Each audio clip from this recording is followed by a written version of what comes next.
Bienvenue au projet.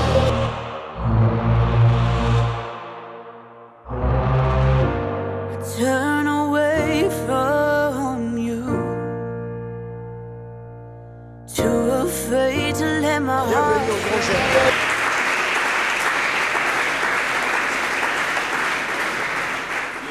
Les frères qui vont faire l'acrobatie, les acrobates, ils sont prêts? Vous êtes là? Vous êtes prêts? Vous êtes vraiment prêts? À vous la piste.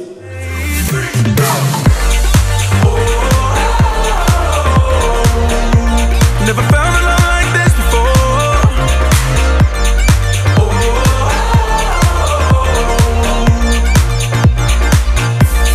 Draw me closer to you, to you, to you. Draw me closer to you, to you, to you.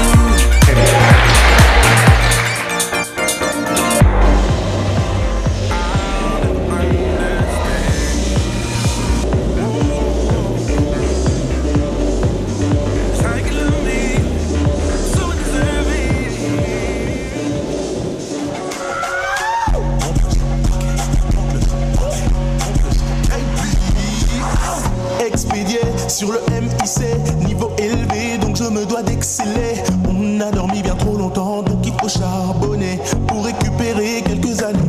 Je suis zélé, un peu trop zélé. Si ça gêne, je vous prie de m'excuser. Même quand j'avance dans le noir, je continue car je sais qui je suis et où je vais. Je suis bien équipé, bien accompagné. Dis-leur combien sur le terrain pour mettre des paniers. Déterminé, ça c'est dans ma mentalité. Changer le game, c'est ça l'idée. Oui, un homme.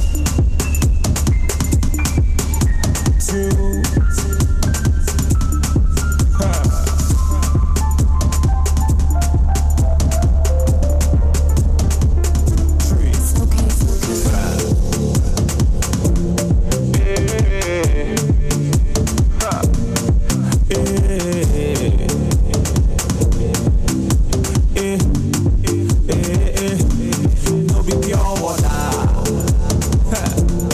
no be ice water, no be bottled water. This one na sure water, the living water.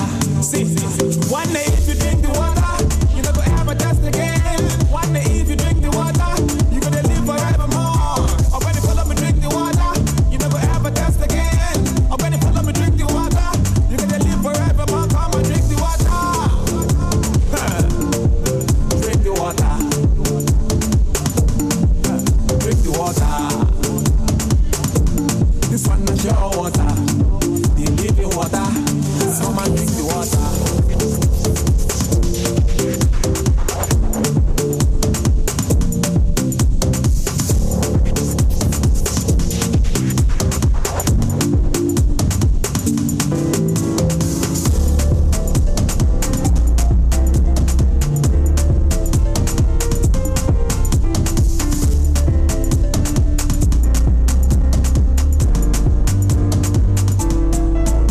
One day if you drink the water, you never ever test again.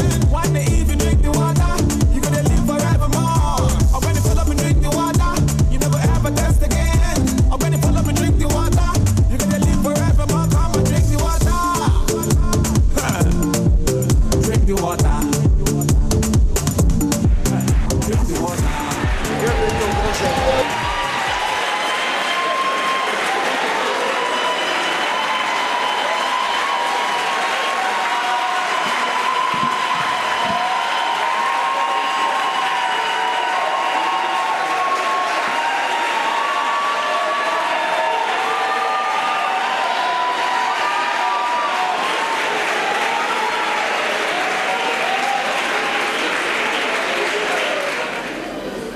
C'est bon.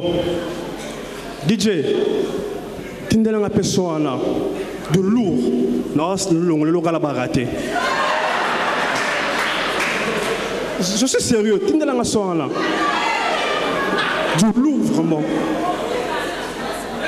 Le gros instro.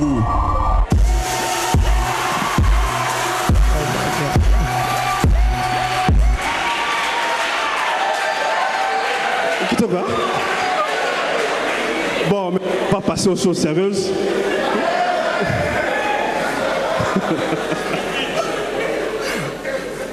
Vous avez vu, on a changé de décor. On est dans le rose. J'ai passé 30 minutes quand je suis venu pour décortiquer. Donc là, vous avez le rose fuchsia et de la pêche. Donc ça symbolise l'amour. Moi, j'ai fait la maternelle. Donc on a du fuchsia et la pêche. On va, sans plus tarder, introduire l'orateur du jour qui va nous renseigner sur un sujet d'une manière ou d'une autre qui nous concerne tous. Parce que dans l'étape qui conduit au mariage, pour ceux qui ne sont pas encore mariés, il y a des fiançailles qui peuvent être rompues à la lumière des Écritures, à la lumière de la loi et à la lumière de la médecine. Nous allons tous être éclairés. Sans plus tarder, nous acclamons et nous recevons le prophète Francis Ngawala. Merci beaucoup. Et avant de commencer, je voudrais présenter tous les serviteurs de Dieu avec lesquels je me tiens sur cette estrade ce soir. La fois passée, nous avons eu déjà mes deux co-intervenants qui étaient là, et ce soir, nous avons un autre qui est là, un apôtre. J'aimerais commencer, à Seigneur tout honneur. À ma gauche, vous avez l'apôtre Omari Kilema qui vient de Paris et qui va également intervenir ce soir. Est-ce qu'on peut le recevoir en acclamant le Seigneur? Amen. À ma droite directement, vous avez le docteur Eric Mimbolou qui est médecin au centre Ngalema Center, enfin Ngalema Center. Est-ce qu'on peut acclamer le Seigneur également pour le recevoir? Et à mon extrême droite, nous avons Papa Jimmy Kintombo qui est avocat de profession. Est-ce qu'on peut également le recevoir? Et enfin, vous avez moi-même le frère Francis. Est-ce qu'on peut aussi me recevoir? Alléluia. Alors, le thème que nous allons décortiquer cet après-midi, ce soir, je peux vous assurer que j'en tremble moi-même parce que c'est d'une importance capitale. Nous allons parler sur amour rompu et remariage. Quand nous parlons de l'amour rompu, qu'est-ce que nous entendons par là? Alors nous, lorsque nous parlons de l'amour rompu, nous avons deux entendements. Nous commençons déjà. Nous avons deux entendements. L'amour rompu, premièrement, c'est pour parler du silence dans lequel, il arrive que le cœur de deux partenaires de vie puisse sombrer. Amen. Puisque au niveau des fiançailles, nous ne pouvons pas parler de divorce. Mais nous pouvons parler d'un amour qui est tout justement rompu. Il peut arriver qu'on ne ressente plus rien et qu'on décide de casser. Et à ce propos, j'aimerais dire ceci, surtout à nos amis des grands jeunes. Il est important dans la vie de ne jamais oublier que les fiançailles ne sont pas égales au mariage. Vaut mieux échouer 10 fois dans les fiançailles que d'échouer une seule fois dans le mariage. Parce que le mariage est d'abord une institution sacrée et je peux également vous confirmer par expérience que échouer dans le mariage laisse des traces à vie. Même quand vous avez oublié, il y a toujours quelque part quelqu'un pour rappeler que vous aviez été marié. Est-ce qu'on peut me donner un amen? Très bien. Et généralement les hommes qui divorcent ou les femmes qui divorcent, après ont l'habitude de dire « j'aimerais refaire ma vie ». Vous savez, quand on dit refaire la vie, moi je n'ai jamais lu dans la Bible qu'on refaisait une vie. Amen. Parce qu'on continue tout simplement à vivre en continuant à récolter quelquefois les conséquences de ce que nous avons vu. Notre deuxième entendement sur le mariage, l'amour rompu, c'est tout simplement le divorce. Je pense qu'en tant que responsable d'église, en tant qu'apôtre de Jésus-Christ, nous ne pouvions pas rester les yeux fermés sans avoir nous aussi à nous prononcer sur ce sujet qu'est le divorce. Amen. Le divorce qui aujourd'hui gangrène sérieusement et dérange. Je me rappelle en 2003, j'avais eu une vision du Seigneur à 8 h du matin. Après cette vision, une parole m'a été donnée clairement. Le Seigneur m'a dit ceci, il dit Francis, les années dans lesquelles l'église de votre pays, mais aussi l'église d'ailleurs, va entrer, c'est tout simplement des années où le divorce tendra à être légitimé même dans l'église. J'ai posé la question ce jour-là, j'ai dit Seigneur, pourquoi tu me dis ça? Il m'a dit c'est simple, la famille c'est la cellule de base de l'église. En fait, la première image que l'enfant a de l'église, il l'a dans sa famille. Et ce qui fait que quand la famille est divisée et disloquée, quand papa et maman ne sont plus ensemble, surtout par voie de divorce, il y a l'image de ce que doit être l'église qui est ternie. Et à l'époque, quand le Seigneur m'avait dit, je peux le dire sans embâche, il m'avait montré des grands visages, entre guillemets des grands visages de l'évangile de notre pays, qui avaient été également emportés par cette vague de divorce. Et c'est comme cela que ce jour-là, le Seigneur me dira que lorsque vous commencerez l'église, vous devez absolument faire les grands jeûnes. Amen. Pourquoi? Pour préparer les jeunes au mariage, comprendre que vous ne vous mariez pas pour divorcer et que seule la mort ou le retour de Christ devrait vous séparer. Amen. Mais cependant, nous pouvons nous poser la question, s'il y a le phénomène de divorce, il y a également un autre phénomène auquel nous assistons, c'est le remariage. A-t-on le droit de se remarier? A-t-on le droit de refaire sa vie pendant que le conjoint avec lequel on s'est séparé ou la conjointe est encore en vie? J'ai lu la Bible, j'ai relu la Bible, je suis un petit lecteur de la parole. Je me suis rendu compte que même Christ n'a pas donné des réponses très précises là-dessus. Et quand l'apôtre Paul est en train de parler, vous allez vous rendre compte qu'à un moment, il dit « Mais moi, Paul, je pense ». Alors je me suis dit, si l'apôtre dit « Moi, Paul, je pense », c'est que nous aussi, nous pouvons dire « Nous, Église, nous pensons ». Amen. Nous, Église, nous pensons. Alors, au premier point, nous allons voir les causes des divorces les plus fréquentes. Je vais évoquer plusieurs causes et le docteur interviendra sur une cause particulière que nous avions commencé déjà la dernière fois, mais il l'abordera autrement. La première cause du mariage, du divorce, pensions-nous, parce que je vais le prouver après que ce n'est plus la première cause, c'est l'adultère. L'adultère est dans notre culture africaine, particulièrement l'adultère de la femme.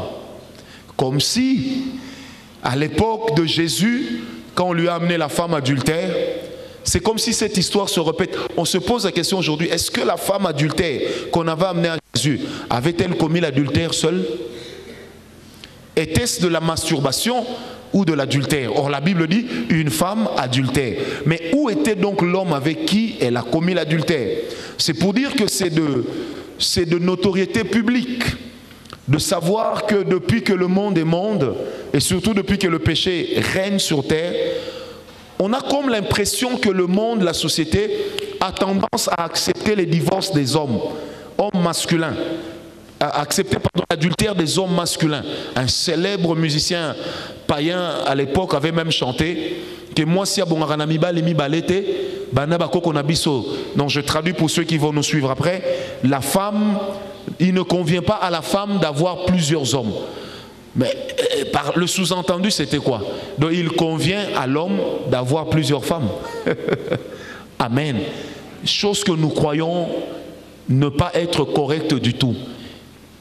Il n'est bon pour personne de vivre dans l'adultère. Je pensais qu'on me dirait Amen. Est-ce que seulement les frères peuvent me dire Amen?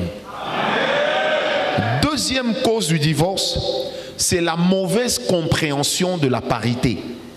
La parité telle qu'elle est prêchée actuellement, j'aimerais bien qu'on puisse circonscrire le problème, c'est que la parité est importante que sur le plan professionnel, point. Dieu a fait déjà que sur le plan physique, l'homme puisse être naturellement plus fort. Sur le plan mental, généralement l'homme est plus fort.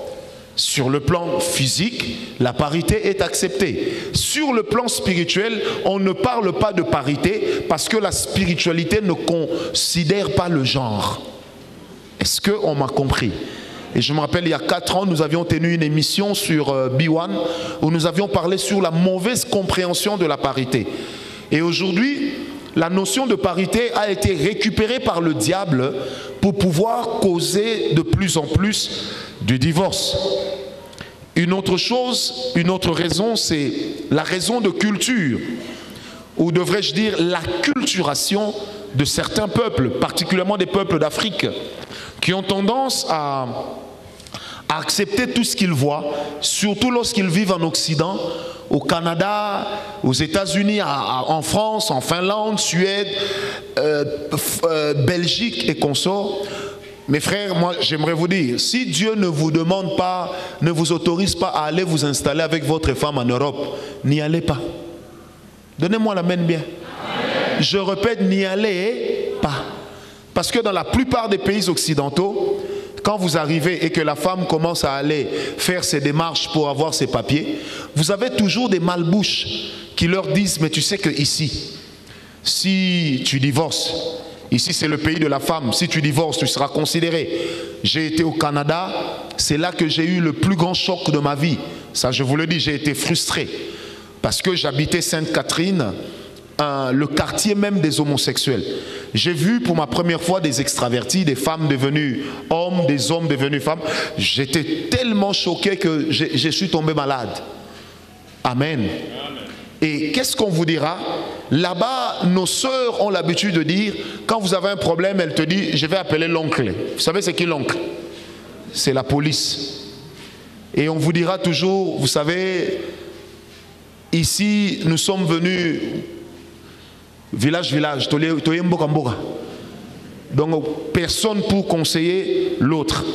Et particulièrement, les femmes ouest-africaines ont moins ce problème que les femmes d'Afrique centrale en Occident. Elles embrassent, vous savez, en Occident, l'apôtre Omar est là, son épouse est là, pasteur Adrien, ils ne me contrediront pas. Quand la blanche met un mini, la femme africaine qui a grandi ici à Yolo, ou à Bumbu, ou à Mbinza, elle mettra sous mini-jupe.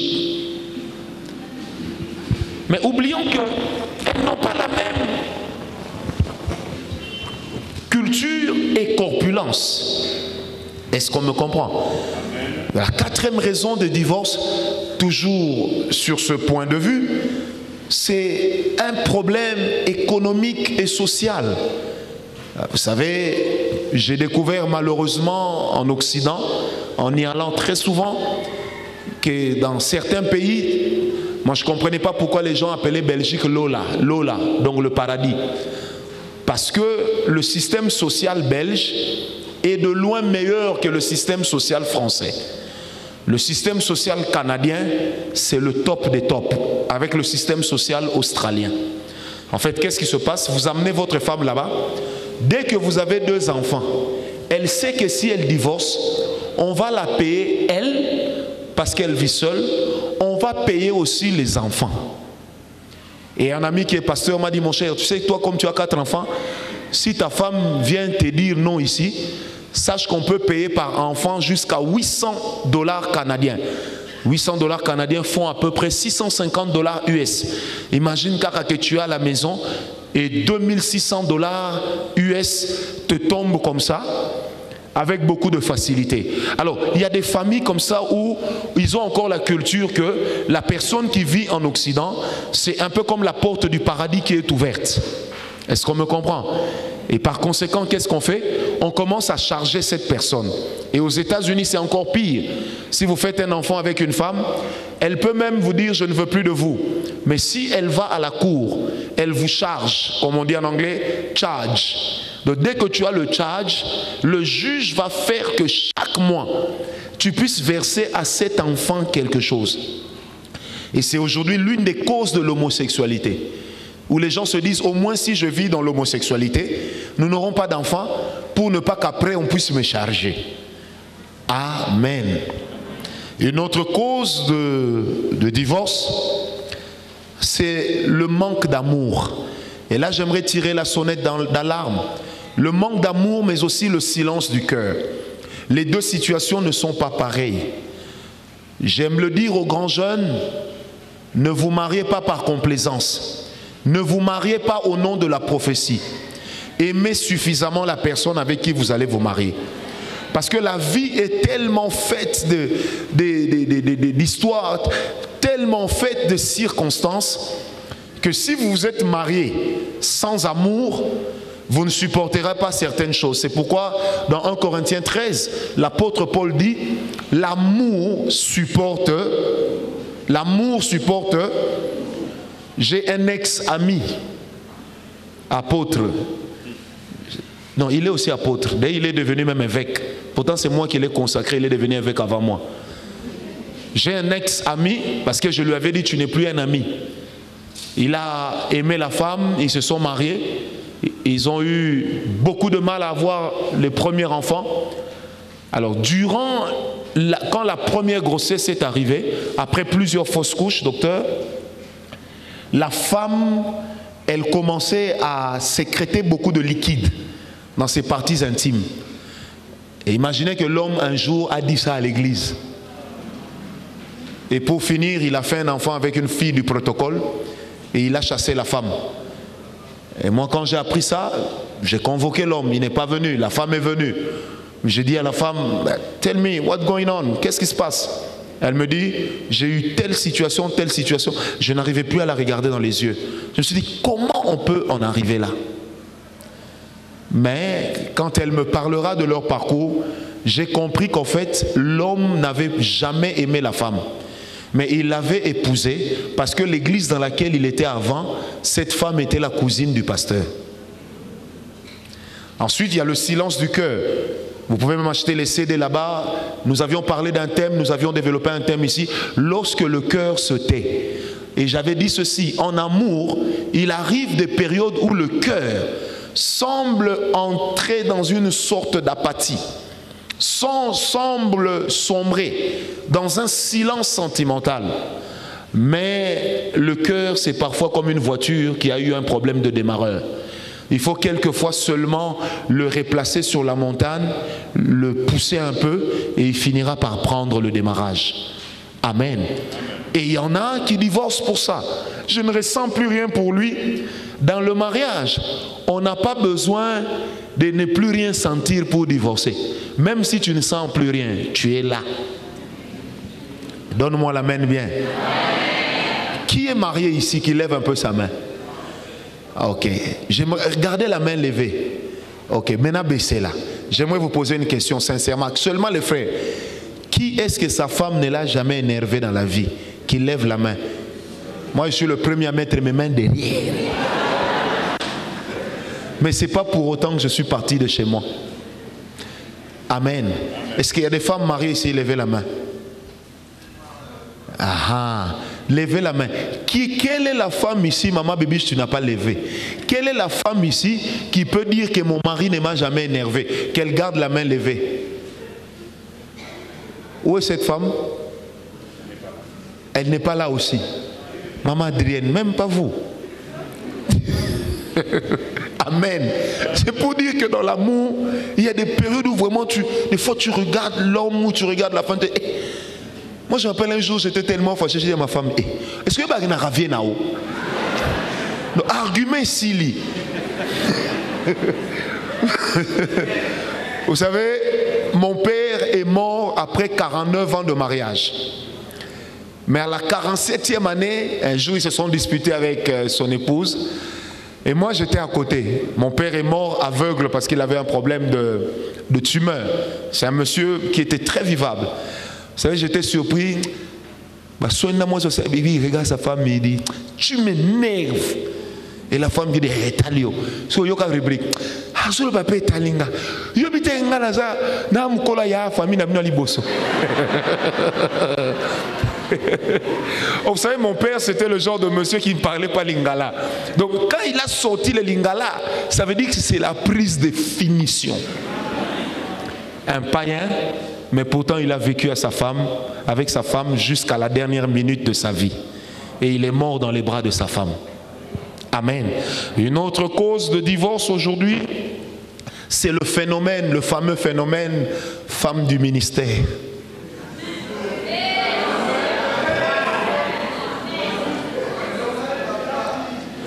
Le ministère spirituel n'est pas sexuel. La femme du ministère, c'est la même femme que tu avais aimée là. C'est pourquoi, frère, quand tu veux te marier, observe la femme avec qui tu vas te marier bien. Calcule-la sous plusieurs angles. Comme ça, le jour où tu deviens célèbre, que tu ne puisses pas la trouver vilaine parce que tu as d'autres opportunités. Qui m'a donné un amen bien? Moi, j'étais en train de dire aux amis, ça voulait dire, moi je leur disais, moi je ne peux pas épouser une femme qui ne soit pas très attirante. Ils me disaient pourquoi? J'ai dit, parce que moi-même déjà je suis un bel homme. Amen. Amen. Vous savez, l'histoire de femmes du ministère, ça a commencé ici vers les années 92-93 avec un célèbre pasteur aujourd'hui, très célèbre, qui, au lieu de répudier sa femme, est allé prendre la secrétaire, a fait d'elle sa femme.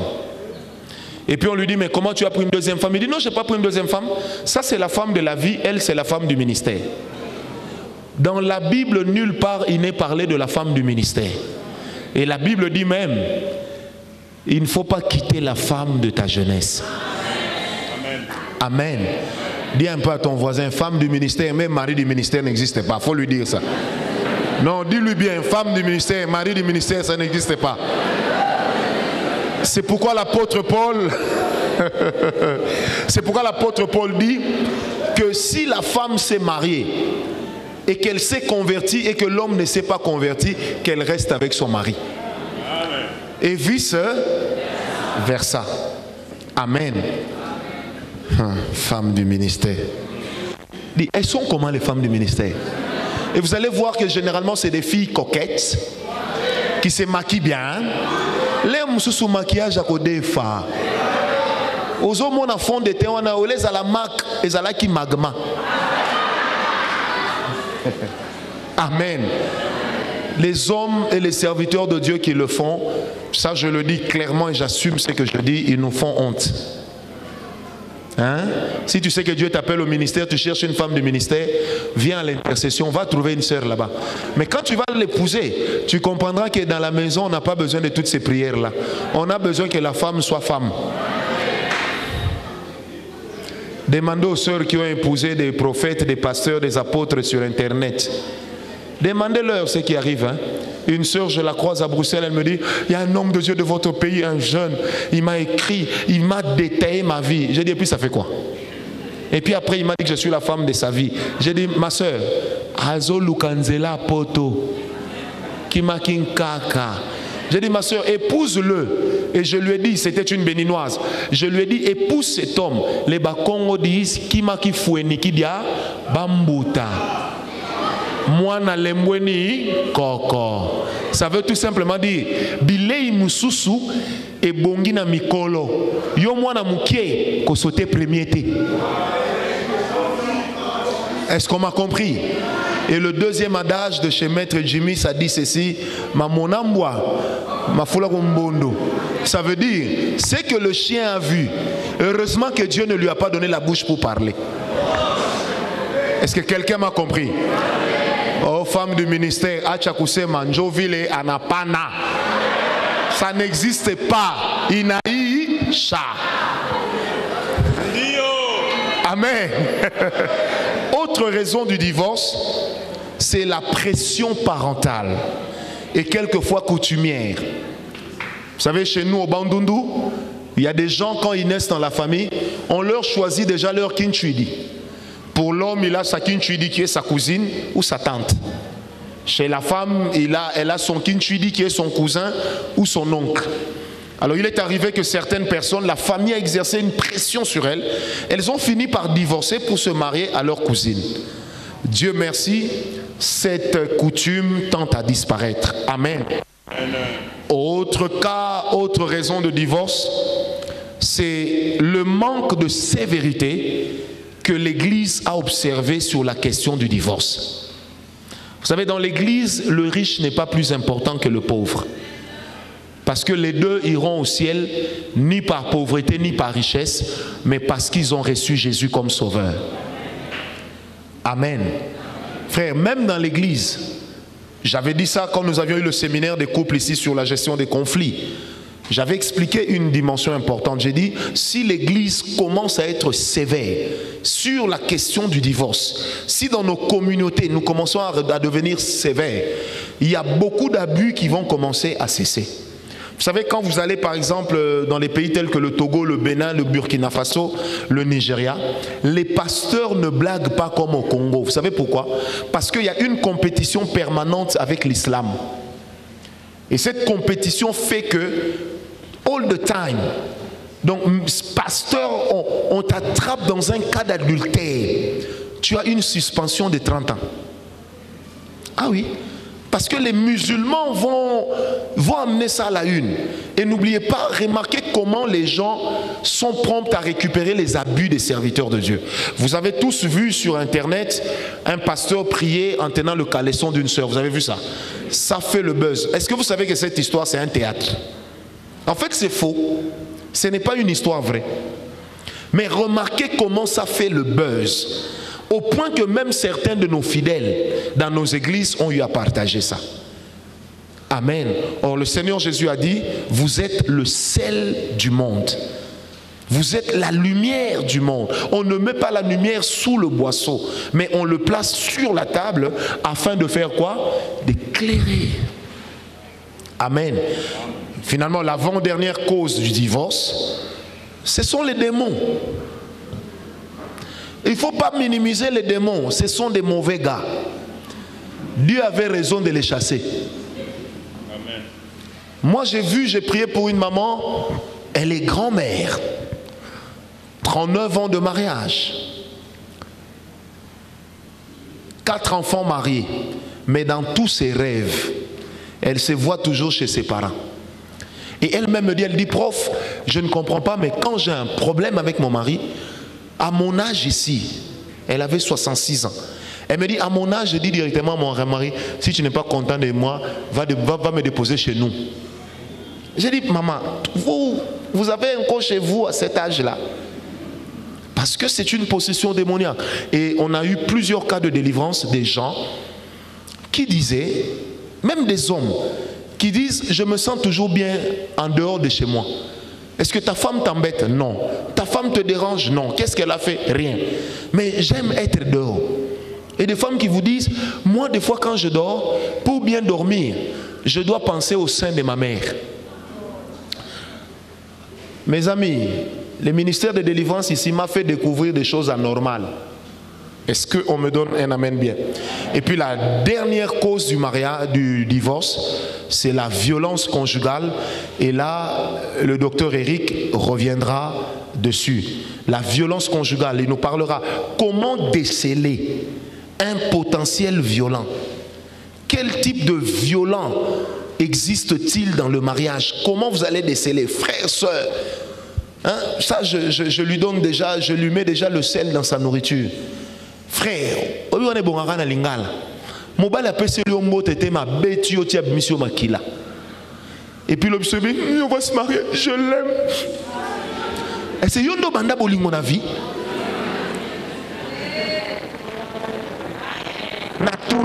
Est-ce que c'est toi qui as commencé l'histoire de l'amour sur terre? Moi je connais une dame en Angleterre ici. La femme giflait, l'homme giflait depuis les fiançailles. Marié, la main s'est fermée. C'est devenu des coups.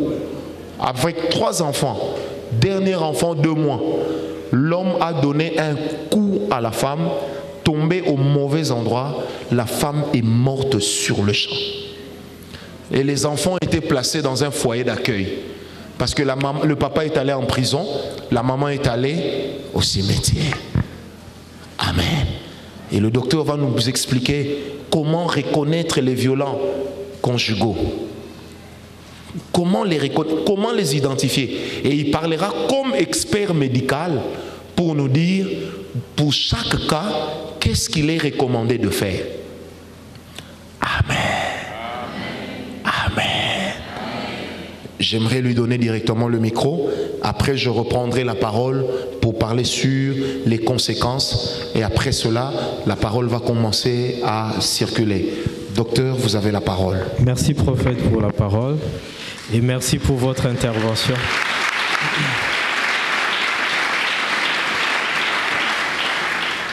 Voilà, la fois passée, nous avons eu à parler des violences conjugales et les formes de violences conjugales.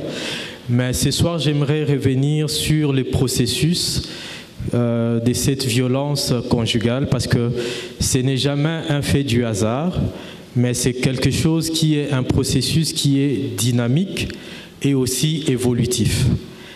Parce qu'il y a un point de départ et un point d'achèvement qui est soit la mort de la victime ou parfois la rupture comme on en parle ce soir. Alors le point de départ souvent c'est une tension qui règne entre les deux partenaires ou entre le conjoint et la conjointe. Et ce point de départ peut être sous forme d'un comportement, un comportement qui est de plus en plus possessif. Quand vous voyez une personne qui devient de plus en plus possessive, qui a tendance à l'exaspération facilement, à l'irritation, c'est d'abord là le point de départ. Et après, cette tension va se transformer en crise de jalousie. Il y a parfois des jalousies qui n'ont rien à voir avec l'amour, mais c'est simplement un problème qui est une violence qui est sous forme de gestation et qui est en train d'arriver. Donc crise de jalousie, fâcherie, colère, c'est la deuxième étape dans ces processus. Et après ces crises de jalousie vont naître ce qu'on appelle des menaces. Des menaces qui peuvent être au départ verbales, mais qui finiront par se traduire en actes visant à terroriser la personne. Et c'est des menaces parfois sous forme de coups de poing qu'on lève ou de ce qu'on appelle à Lingala feinter un peu. Et voilà. Et après cela, ça va aller d'escalade en escalade et ça va finir par l'agression physique. Ça va finir par l'agression psychologique comme on l'a vu la fois passée. Donc c'est vraiment un processus qui commence par des tensions. Donc quand les tensions sont déjà là, c'est déjà un cri d'alarme pour chercher de l'aide auprès des personnes qui sont compétentes, dont nous allons voir les profils après.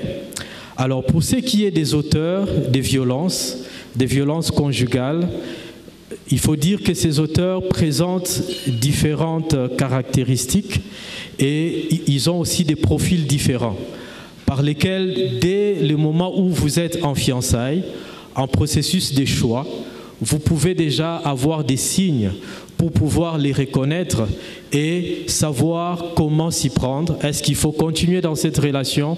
Est-ce qu'il faut amener la personne pour chercher l'aide qu'il faut? Ou est-ce que qu'est-ce qu'il faut faire à ce moment-là? Alors cliniquement, en psychologie ou en psychiatrie, on décrit 3 profils cliniques. Le premier profil clinique, c'est environ 20% des auteurs de violences conjugales et sexuelles. Et ces premiers profils, je peux dire que c'est des gens qui sont récupérables, des gens qu'on peut facilement aider. En quoi concerne ces premiers profils, c'est un sujet en général qui est immature. C'est quelqu'un chez qui vous allez déceler une certaine immaturité. Vous savez, le mariage, ce n'est pas pour les enfants. Le mariage, c'est pour des personnes qui ont atteint une certaine maturité pour savoir faire la part des choses. Alors, quelqu'un avec qui vous vous engagez dans le fiançailles, qui présente une forme d'immaturité, sachez que c'est un potentiel auteurs de violences dans les mariages. Donc c'est quelqu'un qui est dans l'immaturité, mais qui évolue parfois dans le spectre de la normalité, mais chez qui prédomine une composante de domination sur les sexes opposés. Donc c'est quelqu'un qui a souvent des idées de considérer qu'il est supérieur, par exemple, des hommes qui pensent que en présence d'une femme, la femme n'a qu'à se ranger et quand lui parle, c'est point barre, tout s'arrête là. Donc il y a cette association d'immaturité avec une certaine connotation de domination sur les sexes opposés. Je parle des hommes, mais ça peut être aussi dans les sens opposés avec des femmes. Donc ça, c'est le premier profil clinique. Le deuxième profil clinique, et c'est la majorité des auteurs de violences conjugales, c'est des sujets qui ont un égocentrisme exagéré. C'est quelqu'un qui est dans un égocentrisme élevé, parce que vous savez, la Bible dit « Tu aimeras ton prochain comme toi-même ». L'homme doit aimer sa femme comme lui-même. Quand on est plus centré sur soi-même, ce qu'on fait à l'autre n'a pas trop d'importance. Et par conséquent, c'est quelqu'un qui pourra, dans l'avenir, se montrer violent. Et non seulement c'est quelqu'un qui vit dans l'égocentrisme, qui est beaucoup plus centré sur lui-même, mais c'est aussi quelqu'un qui a des multiples failles dans sa personnalité. On peut trouver chez cette personne une instabilité. Quand vous voyez quelqu'un qui manifeste beaucoup d'instabilité, qui peut passer de la joie à la tristesse, sans que parfois il y ait des raisons valables. Donc il y a cette instabilité conjuguée à l'égocentrisme. C'est une personne qui est sujette à développer plus tard des violences conjugales. L'agressivité également peut être une faille qu'on peut retrouver chez cette personne égocentrique, mais aussi un caractère disharmonieux. Quelqu'un qui, dans son caractère, il n'y a pas d'harmonie dans le caractère de cette personne-là. C'est une personne qui est aussi qui peut évoluer vers la violence conjugale, mais aussi une personne égocentrique et sur qui il y a une problématique de jalousie, une jalousie extrême, ou la peur de perdre l'autre.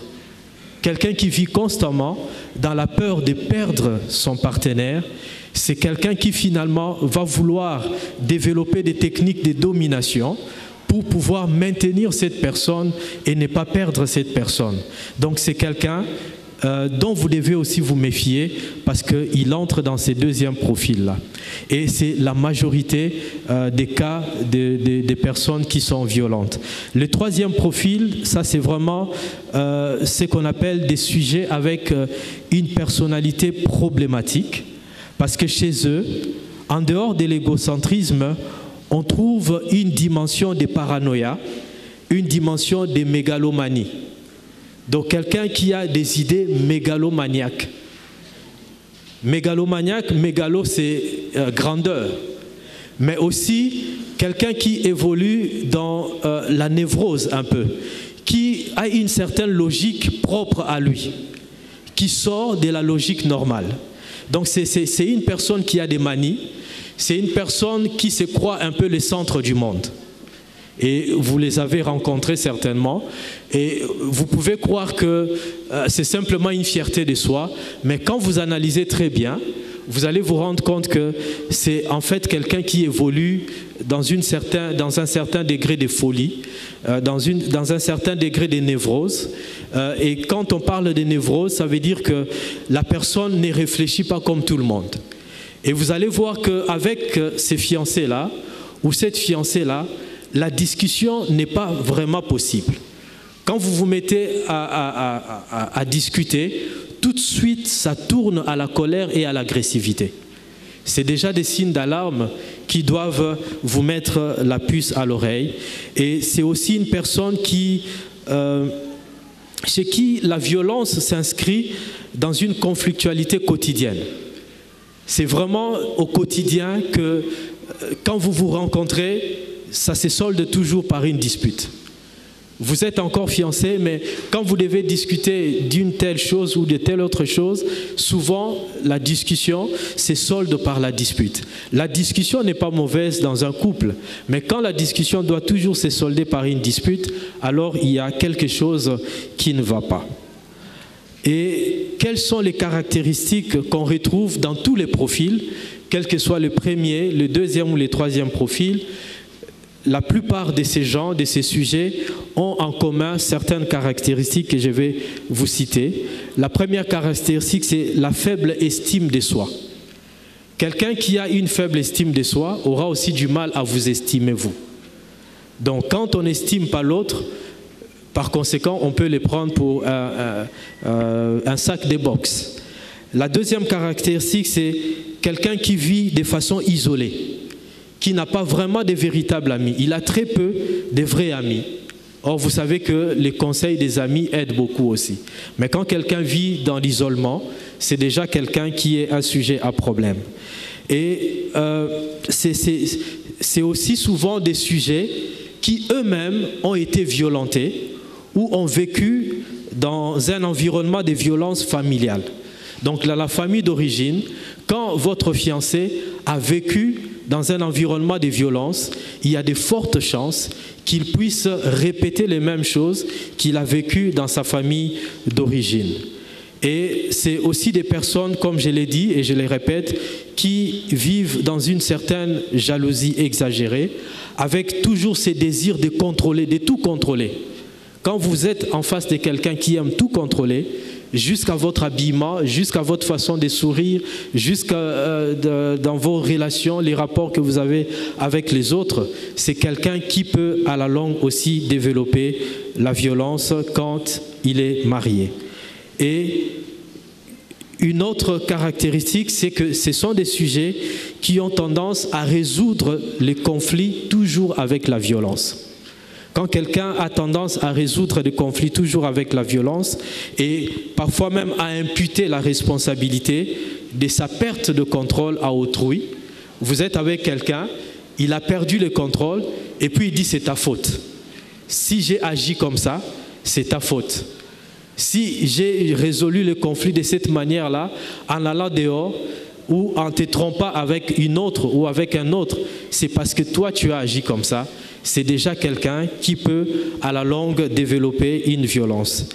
Et souvent aussi, c'est des personnes qui ont une conception rigide du rôle de l'homme et de la femme.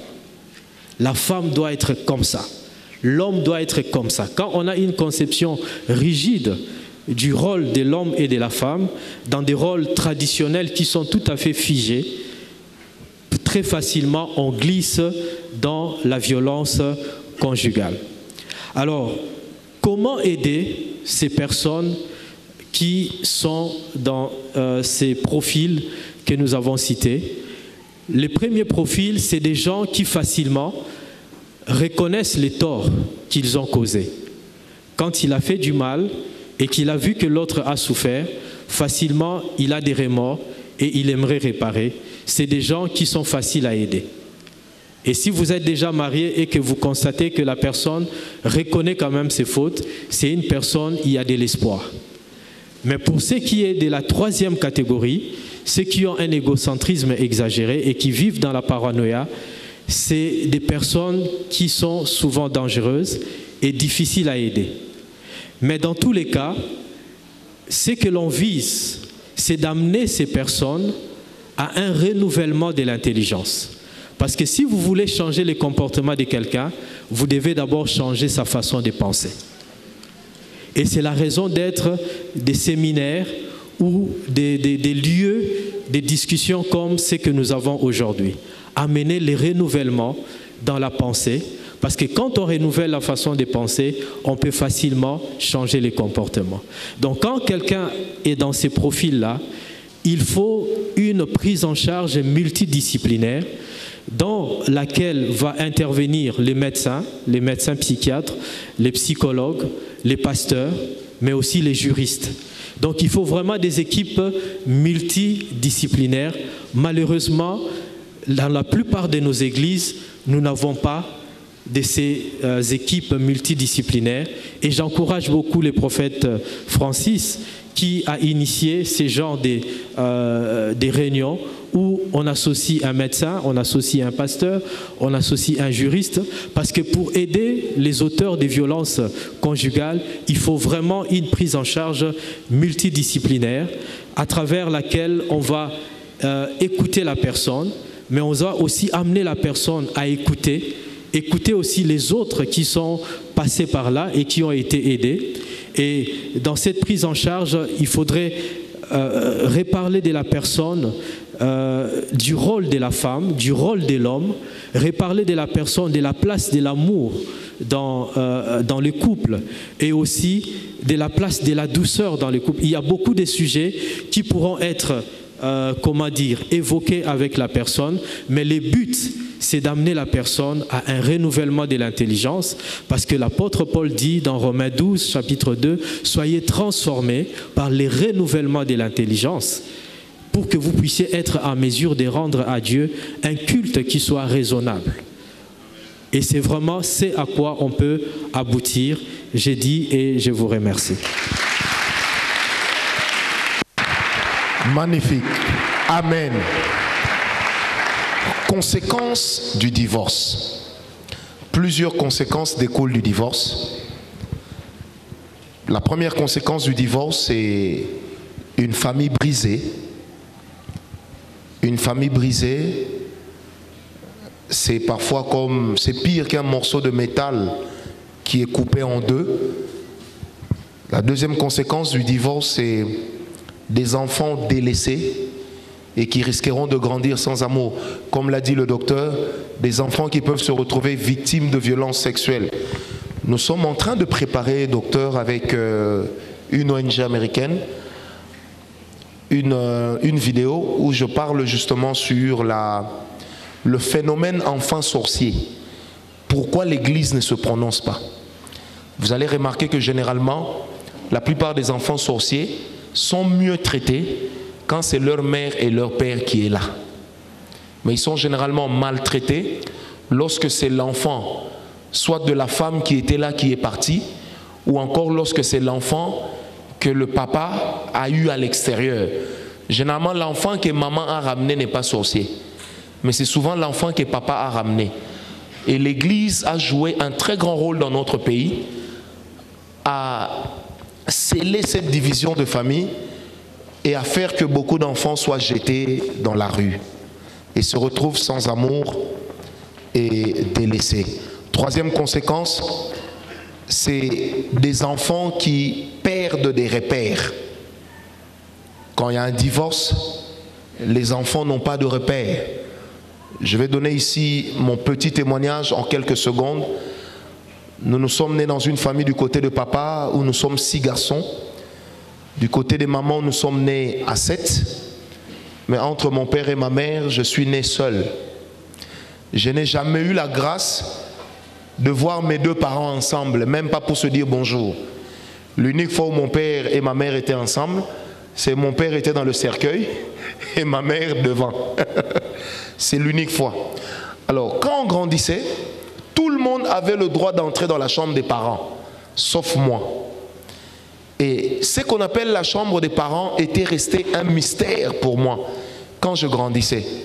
Ce qui fait que je ne rêvais pas de me marier un jour. Et un jour, j'ai dit à mon père, moi je ne rêve pas de me marier. Il me dit pourquoi? J'ai dit, moi je suis un aventurier né. Pourquoi? Parce que quelque part j'avais un père gentil. La maman qui m'a élevé n'était pas si méchante que ça. Mais je n'avais pas des repères qui me montraient comment construire et bâtir un couple. Amen. Alors imaginons un peu ce qu'un divorce peut causer dans la vie des enfants. Et or nous savons que dans la vie d'un enfant, d'une personne normale, lorsque on a des mauvais repères, il est à 90% certain que nous allons reproduire ce que nous avons vu. Amen. Parce qu'un enfant issu, grandi avec des parents divorcés, ne connaîtra pas ce que c'est que le mariage, le bonheur d'être ensemble. Quelqu'un me disait même, et c'est un médecin qui me disait, il est aussi pasteur, il m'avait dit, prophète, tu sais, de temps en temps, Prends ta femme dans tes bras devant tes enfants. Fais la bise à maman Nana sur les lèvres et devant les enfants. Et je vous assure, à chaque fois que je fais ça, même si les enfants étaient concentrés à la télé, ça les attire comme des mouches. Et ils sont tout contents. Papa, qu'est-ce que tu fais? Papa, qu'est-ce que tu fais? Laisse maman, laisse maman. Vous sentez que ça leur fait du bien. Amen. Amen. Et ma femme et moi, on rigole. Mais nous savons pourquoi nous le faisons. Parce que l'histoire de ma vie et l'histoire de sa vie, c'est presque identique. Amen. Une autre conséquence du divorce, c'est des enfants qui seront émotionnellement, sentimentalement et spirituellement déséquilibrés. Émotionnellement, sentimentalement, spirituellement déséquilibrés. Là, j'aimerais encore donner mon propre témoignage. La première fois que j'ai failli tabasser une fille, c'est lorsque j'étais en 4e année primaire et elle m'a dit « je t'aime ». Et rendez-vous compte qu'en 4e année primaire, j'étais déjà en retard d'une classe.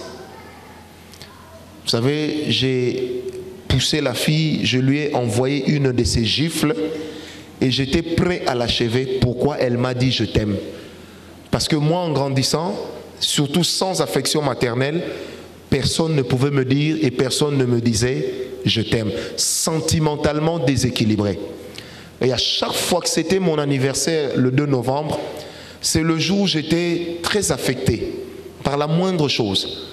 Il suffit que tu me dises « tu es noir, hein », je pleure. Ou je m'énerve, mais à l'excès.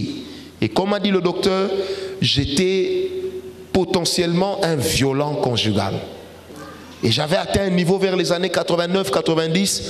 Si vous voulez me chasser de chez vous, mettez seulement un chant religieux où on élève Jésus. Même en plein hiver, je me mettais à transpirer. Pourquoi? Parce que je me disais, moi de toute façon, Dieu n'existe pas, c'est un mauvais. Et un jour, je dis aux amis, moi c'est kitoko yende nzambe. Tellement que j'étais déséquilibré, je dis à mon père, moi je ne peux pas construire une maison parce que je vais mourir de sida. Amen. Alors imaginez le déséquilibre, ça a été psychologique, émotionnel, sentimental, mais aussi spirituel. Et j'ai pris 3 ans après ma conversion pour complètement accepter certaines situations. Chaque dimanche, le pasteur Verneau prêchait, je pleurais, chaque dimanche. Qu'est-ce qui me faisait couler les larmes? C'était l'histoire de ma vie. Amen. Une autre conséquence du divorce, c'est l'homosexualité que l'on développe. J'ai vu maman souffrir à cause de papa, quand papa est parti. Alors je préfère épouser une fille comme moi. Comme ça on va vivre dans l'homosexualité. Le jour où nous ne sommes pas contents, chacun se barre. Une autre conséquence encore, ce sont des enfants mal éduqués. Mal éduqués. Vous n'avez qu'à regarder des fois les enfants de rue ici. Des fois il faut les regarder avec un œil parental. Viens non manquer, viens non manquer. Aussi manquer. Comment ils peuvent en arriver là? Viens non chambeli et dans l'avion et viens perdre. Et le comble, c'est que nous sommes dans une nation, malheureusement, qui fait la promotion de ces choses. Des musiciens qui ont chanté Chancelo Kopamba, des députés qui prennent pour garde du corps des Chegué, pendant que ces enfants-là ont besoin d'une éducation, d'une instruction. Et dernière conséquence du divorce, c'est des églises déséquilibrées lorsque le leader est divorcé. Si moi je divorce aujourd'hui, qu'est-ce que je dirais au pasteur Cantos? Qu'est-ce que je dirais à Albert, Glody Kitoko? Qu'est-ce que je te dirai demain? N'oublions pas que quelquefois, non, toujours, le péché d'un leader, la faille d'un leader devient une carte blanche pour ceux qui marchent derrière lui. C'est pourquoi le leader, comme cela est écrit du reste dans Matthieu 5, le dernier verset de Matthieu 5, c'est que Dieu nous donne quand même la possibilité d'atteindre la perfection dans le cœur, même si dans la vie, nous ne pouvons pas l'atteindre sur terre. Amen. Est-ce que vous êtes avec moi? Alors je prends maintenant la troisième partie de mon enseignement ou de notre enseignement de ce soir. Et là, je vais me tourner vers l'apôtre Omari, qui va nous expliquer, lui en tant qu'apôtre, c'est mon aîné dans le ministère, dans la foi, dans l'âge. Mais j'aimerais qu'il nous explique un peu, qu'est-ce qui justifie aujourd'hui tous ces divorces au milieu des serviteurs de Dieu? J'aimerais également qu'il nous dise, ce phénomène divorce chrétien vient d'où? Que dit la Bible sur le divorce chrétien? Que dit la Bible? Que dit l'Église? Amen. Vous avez la parole. Amen. Est-ce qu'on peut se mettre debout pour se dégourdir un peu? Mettez-vous debout s'il vous plaît. Faites un peu, vous faites un peu comme ça. Vous faites un peu comme ça. Ça fait du bien, n'est-ce pas? On se dégourdit les jambes un peu. Voilà, tous ceux qui sont là-bas, hein? Vous avez fait un peu de mouvement. Et puis vous saluez maintenant un peu quelqu'un autour de vous. Dites soyez la bienvenue. Vous avez bien fait d'être là ce soir. C'était un bon endroit à ne pas manquer. Que Dieu vous bénisse. Alléluia. Alors qu'on a respiré, on peut se rasseoir. Asseyons-nous encore de nouveau. J'ai béni l'ange de cette église, le prophète Francis Ngawala. Parce que dans chaque église, Dieu a placé un ange. Et si vous le saviez, vous ne le saviez pas, je vous présente l'ange de cette église par deux fois.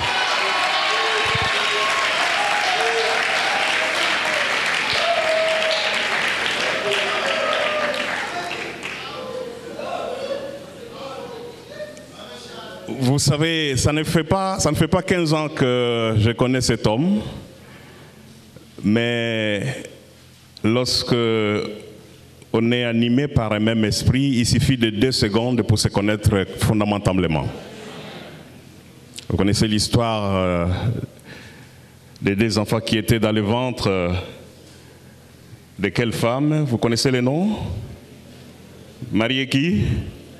Et Élisabeth.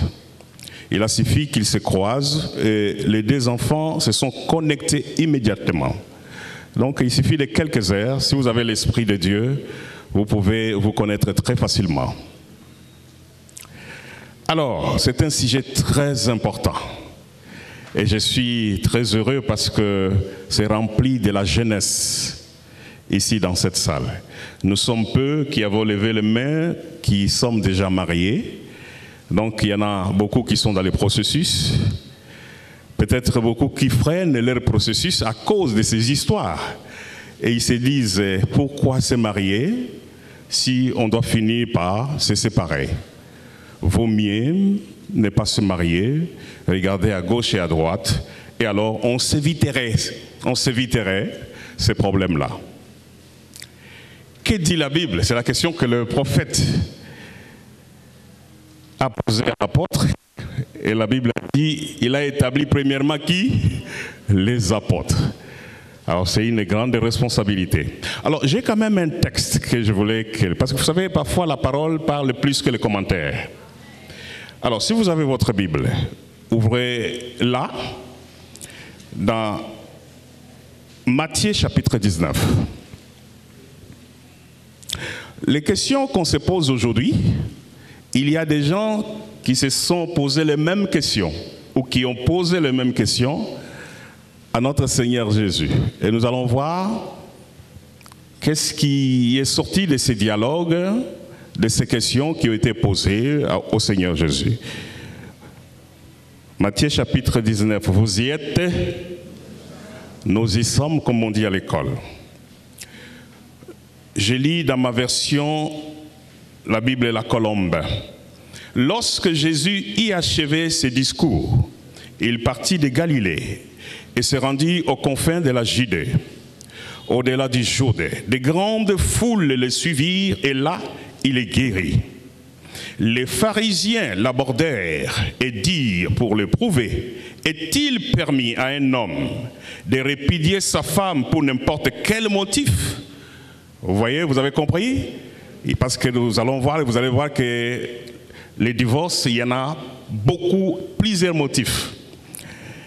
Alors, il y répondit au verset 4, « N'avez-vous pas lu que le Créateur au commencement fit l'homme et la femme, et qu'il dit, c'est pourquoi l'homme quittera son père et sa mère, et s'attachera à sa femme, et les deux deviendront une seule chair. Ainsi, ils ne sont plus deux, mais une seule chair. Que l'homme ne sépare donc pas ce que Dieu a uni. Pourquoi donc, lui dirent-ils, Moïse a-t-il commandé de donner à la femme un acte de divorce et de la répudier? Il leur dit, c'est à cause de la dureté de votre cœur que Moïse vous a permis de répudier vos femmes. Au commencement, il n'en était pas ainsi. Tu peux répéter avec moi, au commencement, il n'en était pas ainsi. Retenez bien cela. La question est posée. On lui a posé, on me l'a posé à plusieurs endroits, dans plusieurs réunions, dans plusieurs conférences. Parce que la question est d'actualité. Ça ne fait plus aucun doute que le divorce est rentré en force dans les églises que parfois dans le monde. Et ici, la Bible nous donne quelques principes. C'est vrai que on ne va pas avoir toutes les causes, comme le prophète a dit, qu'on n'a pas toutes les réponses. Mais nous avons quand même des principes. Mon frère là, il est juriste. Moi-même, je suis juriste aussi.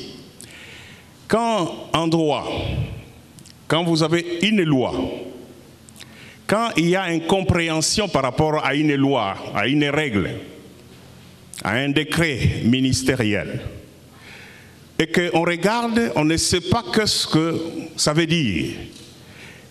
Il y a ce qu'on appelle, et les juristes me comprendront, on va chercher ce qu'on appelle l'esprit du législateur. On dit, on va chercher qu'est-ce qu'il voulait dire lorsqu'il avait écrit cela. Quelle était sa pensée première lorsqu'il a écrit cela? Et donc, les gens vont se mettre à travailler jusqu'à ce qu'ils arrivent à une seule compréhension qui reflète la pensée première du premier législateur, même si celui-là n'est plus là. Amen.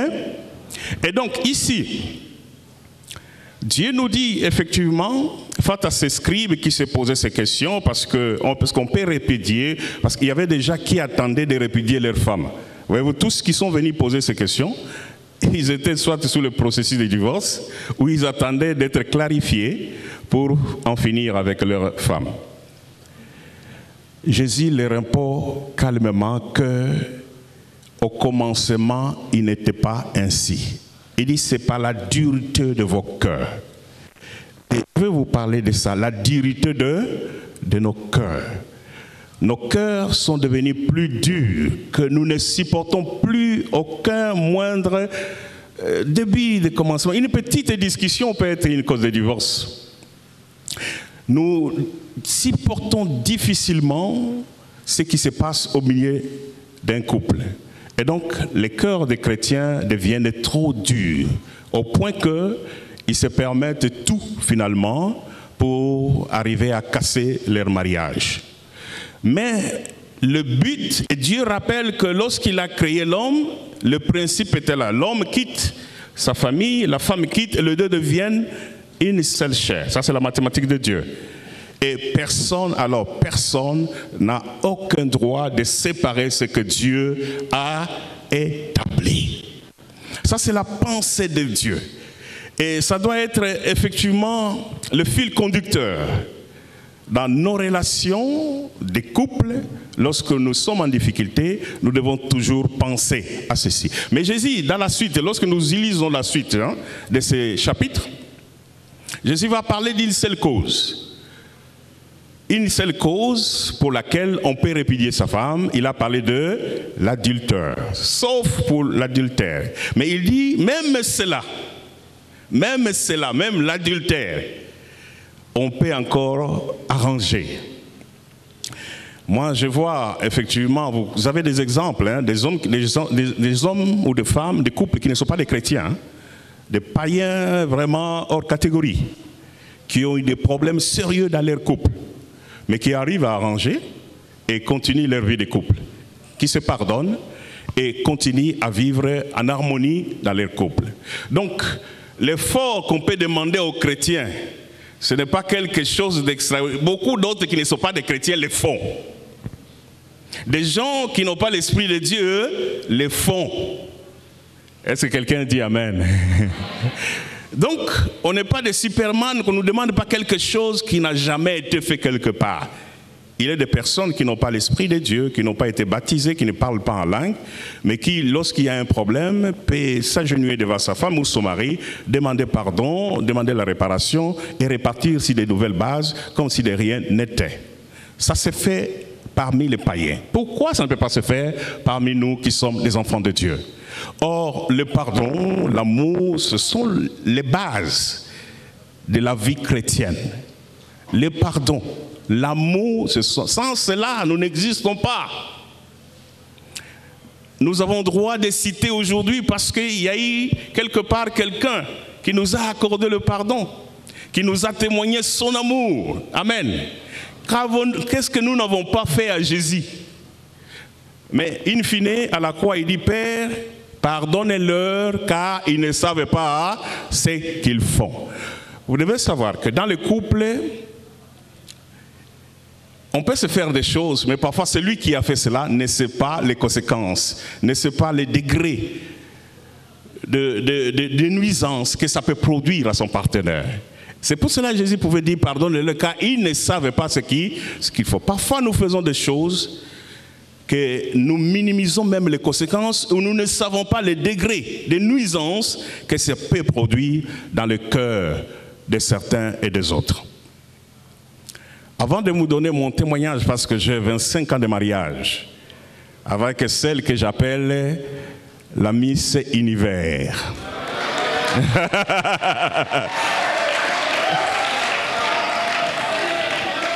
Attendez, s'il vous plaît. Quand je l'appelle Miss Univers, c'est qu'il y avait un jury qui a été organisé. Le président de ce jury, c'était moi-même. Et j'ai prononcé la décision qu'elle était la Miss Univers. Qui peut venir remplacer la Miss Univers? C'est le Miss Univers pour le monde entier. Donc je ne peux pas regarder à gauche et à droite parce qu'à la maison, j'ai la Miss Univers.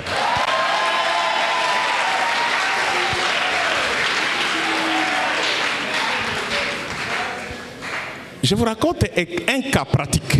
Je me retrouve à Lomé, au Togo. Je suis invité par un ministère nigérian, c'est un pasteur nigérian qui a un grand ministère. Et dans cette église, lorsque j'arrive, dans cette église, il y avait presque un couple congolais. Il a vu les flyers, il a vu le nom, il dit mais celui-ci ça doit être un Congolais. Et son pasteur lui a dit c'est un Congolais. Alors c'était un grand cadre, comme les Congolais excellent partout, hein, ils ont des responsabilités. Il avait une grande villa, il a demandé à son pasteur. Le pasteur avait déjà pris un grand hôtel pour nous. Il dit, pasteur, aide-moi à loger cet homme de Dieu. Je sais que tu as déjà pris l'hôtel, mais j'ai une grande maison qui a 2 étages et il est lui seulement avec sa femme. Presque 8 chambres, qu'est-ce qu'il en fait? Et son pasteur lui a dit, en tout cas pour la première fois, je vais accepter qu'il loge chez vous. Je ne savais pas qu'il y avait un problème dans ce couple, qui était presque au processus de divorce. J'arrive dans cette maison, j'avais un séminaire pendant 10 jours, de dimanche à dimanche. Et pendant que je dors, les premiers jours dans cette maison, Dieu vient me révéler un problème de ce couple. Je les appelle au salon, je dis, j'ai à vous parler. Voilà ce que Dieu m'a dit.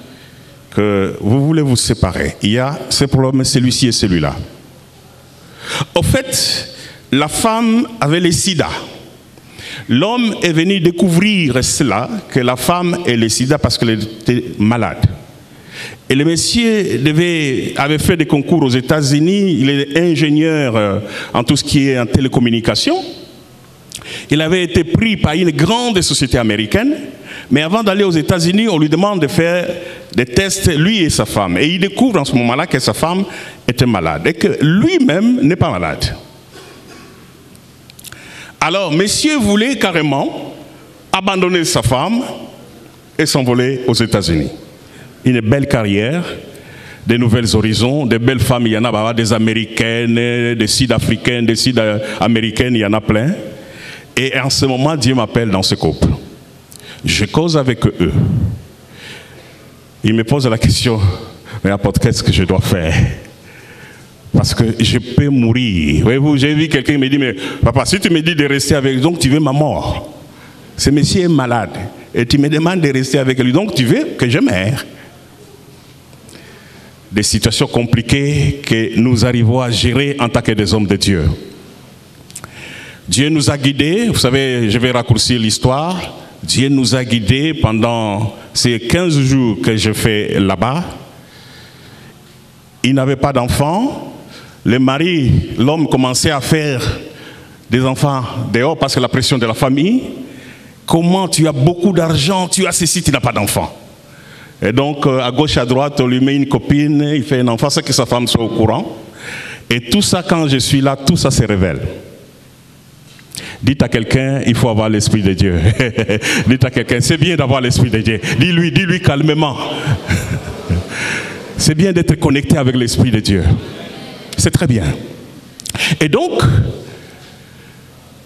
Dieu va me dire, de leur dire que Dieu va arranger ces situations. Ils vont avoir des enfants, eux, les deux. Mes frères et sœurs, pour raccourcir cette histoire, ces couples-là a eu passé un enfant, Dieu les a bénis avec 2 enfants, c'est-à-dire des jumeaux.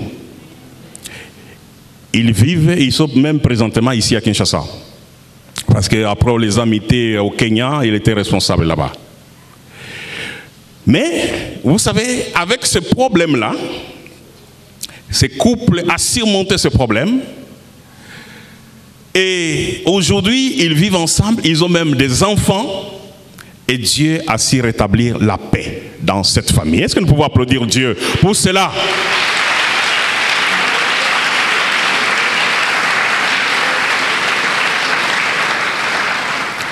Qu'importe la situation dans laquelle vous vous trouvez, je vais vous rappeler ce soir que vous avez un Dieu qui est élevé au-dessus de toutes choses. Ne minimisez pas la puissance de Dieu. Et Dieu continue à résoudre les situations qui se posent dans les familles des chrétiens encore aujourd'hui. Mais nous avons l'impression que les chrétiens, petit à petit, minimisent l'omnipotence de Dieu et commencent à chercher eux-mêmes leurs propres solutions. Et souvent, lorsque l'homme se met à chercher ses propres solutions, il arrive à un certain moment où il est bloqué, et lorsqu'il est bloqué, il émet des hypothèses, et lorsqu'il émet des hypothèses, il n'a pas toujours de réponse à toutes ces hypothèses. Il est floué dans cette panoplie des hypothèses, et par conséquent, parfois, il prend des décisions qui dépassent même son intelligence. Mais je vous dis, mes frères et sœurs, qu'il n'en était pas ainsi au commencement. Alors, je vous donne mon témoignage un peu, parce que je ne vais pas monopoliser la parole, avec ma miss. Univers. C'est bien de préciser, parce qu'il y a un qualificatif. Alors, on s'est marié un jour de 18 avril 1993 à Paris. Et le 18 avril passé, on a eu vraiment 25 ans de mariage. Un demi-siècle. Nous sommes pères de 6 enfants, 6 beaux enfants que votre ange connaît, a vu certains. Il a vu toute la famille parce qu'il est passé à la maison.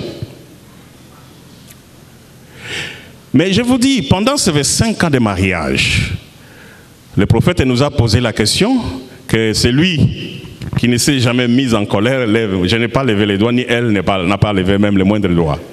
Donc il peut y arriver que dans les couples, il y ait divergence d'opinion, divergence de vue. Vous savez, les femmes sont celles qui aiment les détails. Moi, j'aime que la télévision soit là. Elle dit non, la télévision, ce n'est pas là. La télévision doit être ici. Le canapé, c'est là. Moi, je veux que ça. Elle dit les garçons, oui, non, les garçons aiment les femmes. C'est comme ça. Et à cause de ces petites choses-là, la discussion peut commencer. Mais je n'ai jamais levé la main pour frapper ma miss, jamais. Aucun jour. Je n'ai jamais levé. Quand je vois que je commence à monter, vous savez ce que je fais? Je me lève, je fais le profil bas. Je vais dans la chambre. Quand ça commence à chauffer, parce que quand vous êtes là, vous échangez, ça risque de monter. Il faut que quelqu'un accepte de faire le profil bas. Ou vous sortez, vous allez dans la chambre, ou vous allez quelque part, vous faites autre chose, ou vous changez carrément de disque. Vous changez de sujet pour revenir à autre chose. Donc nous avons évolué pendant 25 ans. Jusqu'à aujourd'hui. Des petites discussions banales. Mais nous ne sommes pas arrivés à nous injurier nos mamans, nos papas, nos frères, ainsi de suite. Ça n'est jamais arrivé. Ça n'est jamais arrivé. Pourquoi? Parce que souvent, lorsqu'il y a un problème, nous savons qui est le maître de notre mariage. Amen. Il y a quelqu'un qui nous a unis, s'il vous plaît.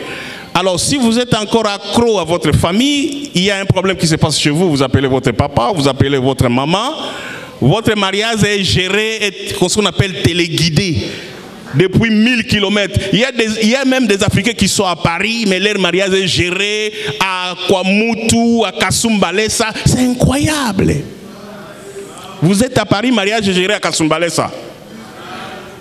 Mariage est géré à Popo Kabaka. Vous savez ce nom Popo Kabaka, ça signifie quoi? mais je ne comprends rien. Et nous vivons des choses comme cela et qui sont inexplicables. Parce que souvent, nous négligeons la source, le fondement de notre union. Il y a quelqu'un qui nous a unis. Alléluia. Et celui-là dit expressément qu'au commencement, c'est moi. J'ai dit, vous quitterez, vous deviendrez une seule chair. Et une chair, on ne la sépare pas. Si vous séparez une chair, il y a la mort. Lève-toi, ma soeur, lève-toi de là où tu es. Vous avez cette belle créature-là. C'est un corps, c'est une chair.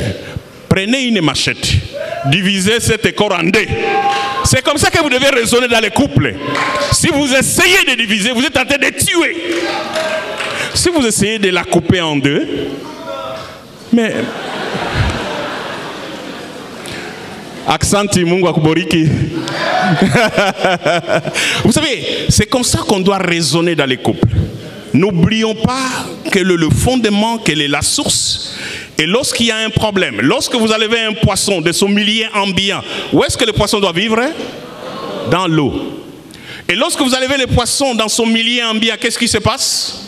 Il meurt. Lorsque vous enlevez le mariage dans son milieu ambiant qui est spirituel et qui est attaché à Dieu, le mariage décède. Et notre ami de Brazza, il dit cadavéré.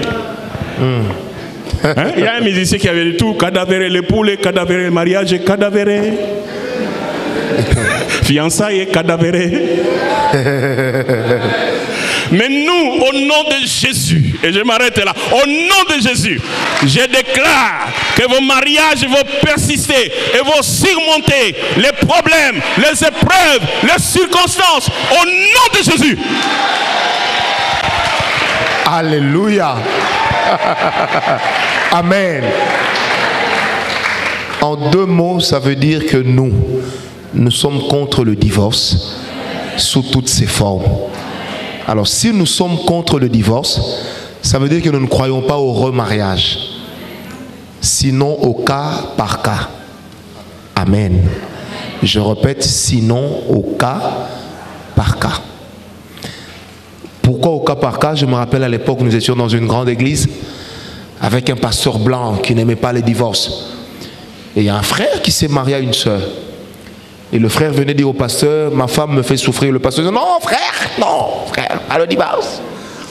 Un jour, le frère, en rentrant chez lui, la femme a brûlé tous les meubles. Elle a fait popo, elle a pris le popo, elle a mis sur tous les murs. Et quand le pasteur a vu, il s'est dit, frère, tu vas mourir, frère. Sors de là. Ça, c'est ce que nous appelons des régimes exceptionnels. Est-ce que quelqu'un me comprend? Je répète, ce sont des régimes exceptionnels. Nous avons un ami qui était marié. La femme a commencé à sortir avec des hommes, à rentrer à 3 h du matin. L'homme caché, nous on ne savait pas.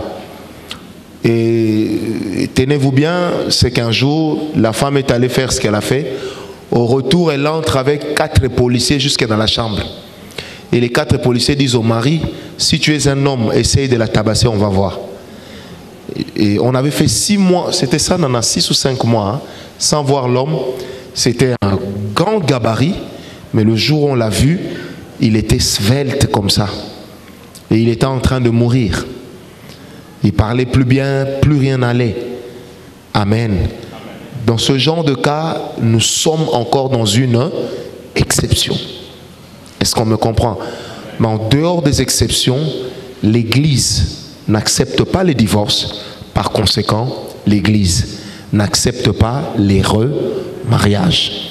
Et j'aimerais préciser, nous ne disons pas que les pasteurs divorcés ont perdu le sacerdoce. Nous ne le disons pas parce que le mariage n'appelle pas les gens au ministère.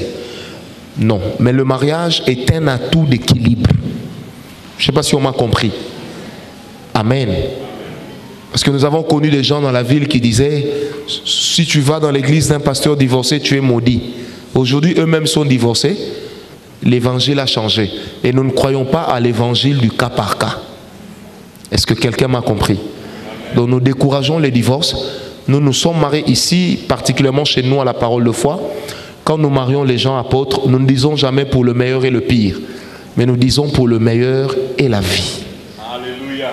Parce que c'est un moment d'alliance et le mariage est sacré. Et je sens dans mon cœur que je dois le dire parce que Dieu me demande de le dire. Il y a peut-être des femmes ici, non pas peut-être, il y en a, puisque Dieu m'a jamais menti, qui ont été meurtries par des hommes qui ont été volages. Mais n'oublions jamais une dimension qui tue les mariages chrétiens. Surtout où la femme est chrétienne, l'homme est païen, ou vice-versa. C'est quoi? C'est de ne pas voir dans notre conjoint une âme à gagner. Des fois, les choses que nous tolérons avec les personnes du dehors, nous sommes incapables de les tolérer avec les nôtres. Si ton mari est païen et qu'il est encore volage, plutôt que de quitter la maison, c'est une âme que tu dois gagner. Prie pour lui, jeûne pour lui. Fais plus que les jeunes filles de 40 ans qui cherchent le mariage. Prie pour lui, jeûne. Et comme la Bible me le dit, la prière du juste est d'une grande efficacité. Amen. Et la deuxième des choses, nous croyons également à la puissance du pardon. Parce que le divorce a également des conséquences sur le plan du droit. Qu'est-ce que ça engendre sur le plan du droit? Et j'aimerais que nous puissions écouter un peu notre bien-aimé Papa Jimmy, qui est avocat et qui va nous parler de cela. Papa Jimmy, vous avez la parole. Merci, prophète. J'aimerais de prime abord féliciter et dire merci à ce que le docteur, l'apôtre et le prophète ont dit. Parce qu'en principe, le droit ou la législation dans son ensemble ne vient pas pour diviser ou être à l'encontre de ce que l'Église dispose ou déclare. Pourquoi? Parce que toute personne qui est passée en droit sait qu'il y a toujours de faire la part de choses. Il y a ce qu'on appelle le droit naturel et le droit positif. Le droit naturel, c'est ce qui est inné, que l'homme ne peut pas changer. C'est ce que nous, en droit, nous avons étudié, c'est la Bible. C'est comme ça que nous appelons ça le droit naturel. Et ce que nous avons appris à l'université, nous appelons ça le droit positif parce que nous nous sommes inspirés de la Bible et nous y avons ajouté quelque chose partant aussi de certains éléments que nous appelons de faits sociaux. S'il faudrait revenir en droit congolais, on sait qui est le mariage. Parce que c'est ça la base. En droit congolais, le mariage qui n'a pas été définie dans le code de la famille, mais on nous donne simplement une explication de l'article qui dit que c'est un acte civil, biblique, solennel, entre un homme et une femme qui se décide de s'unir dans un lien durable. Ça, c'est le texte littéral. Et j'espère que vous avez compris que par un lien entre un homme et une femme, donc là, il n'y a pas question de polygamie et il n'y a pas question de polyandrie. Parce que dans la polygamie, il y a la polyandrie et la polygynie. La polyandrie et la polygynie, c'est le fait pour un homme d'avoir plusieurs femmes ou pour une femme d'avoir plusieurs hommes. Or, ici, la loi parle d'un homme et une femme. Pas d'homosexualité. Et la loi est même claire. Le principe en droit congolais pour le mariage, c'est la liberté du mariage. Mais dans cette liberté, il y a le mariage est monogamique. C'est entre un homme et une femme. Donc en droit congolais, le mariage pour tous est exclu. Il ne fait même pas partie de notre arsenal juridique. Je viens maintenant en ce qui concerne le fiançailles. Le fiançailles, ce n'est qu'une simple promesse. Promesse de mariage. Une promesse peut ou ne pas. Et on peut aussi célébrer un mariage sans pour autant passer par de fiançailles. Ça, je dis, c'est la loi qui le dit, ce n'est pas moi. Et ce qu'il faut comprendre, parce qu'on a plus parlé du divorce, on a parlé de cause.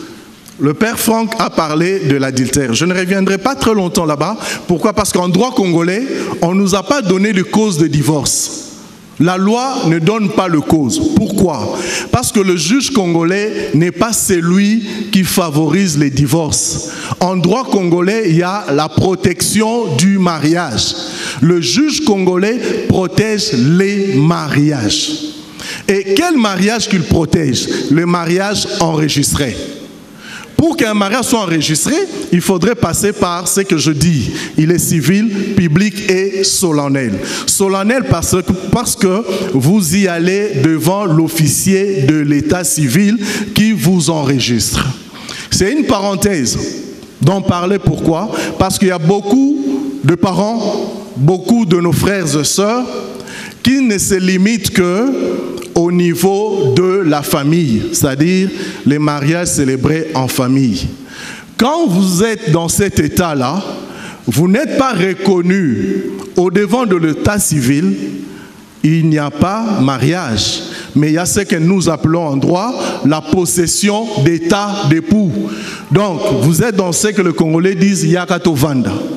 Quand le problème surgit, vous ne pouvez pas aller voir le juge pour la simple raison que votre mariage n'est jamais enregistré.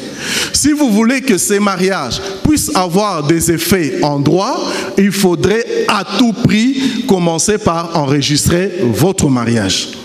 Et il y a aussi ce qu'on appelle l'enregistrement tardif du mariage. Donc pour dire qu'il n'est pas trop tard, pour les personnes qui vivent en possession d'État ou dans des mariages qui n'ont été pas enregistrés, de pouvoir le faire.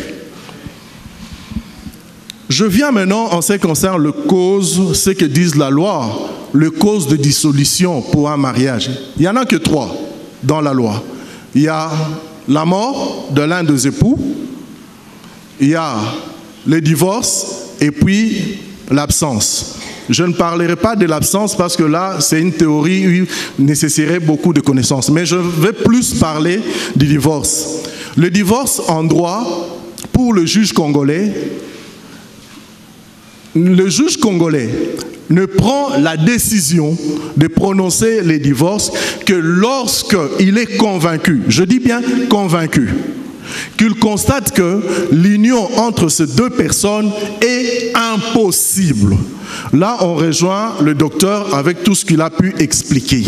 Ce n'est pas le fait d'un geste ou d'un courant de violence, je dis bien momentané ou isolé, qui peut amener à un divorce. Pourquoi?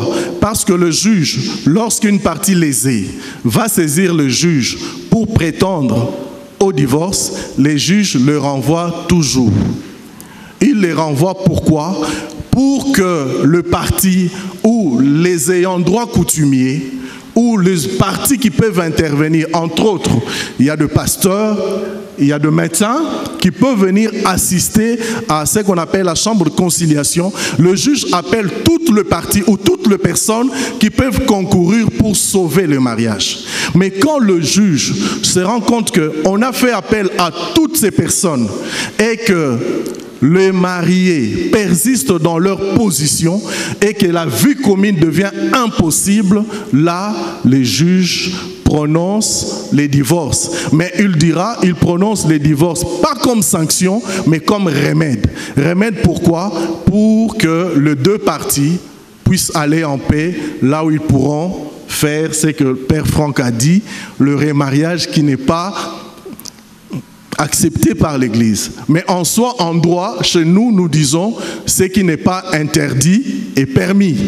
Donc, si quelqu'un qui est divorcé, là, ça n'engage que nous, peut se remarier parce que la loi ne l'interdit pas, je dis.